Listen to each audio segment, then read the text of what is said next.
Hi you guys, welcome back to Kirshner Farmstead. If you are new to our channel, my name is Kirsty, and tonight is going to be the last freezer meal video for the week, okay? We are going to be making a really simple chicken fajitas, all right? So first you're going to take a whole chicken and put it in your pressure cooker or in your crock pot, whatever you like to use, and you are going to cook it until it can be shredded apart, all right? I am just going to be using my Instant Pot today, and I'm going to put some water and some salt and pepper, and that is it for the initial cook.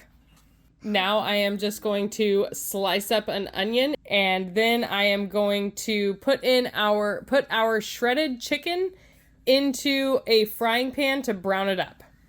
Make sure that you shred up the chicken into the bite-sized pieces that you are wanting to eat. Once it is browned up nicely, you are going to add in your seasoning as well as your onions and your bell pepper, and then you are just going to cook it until your bell peppers and your onions are just a little bit, soft consistency.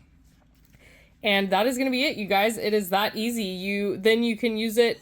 You can use this filling to make tacos. You can use it to make fajitas, really whatever you would like. And it is so delicious and fast to pull out of the freezer and make up really quickly. All right, you guys, if you enjoyed this video, I hope that you will like and subscribe and share our channel with your friends. And as always, have a blessed night. Bye.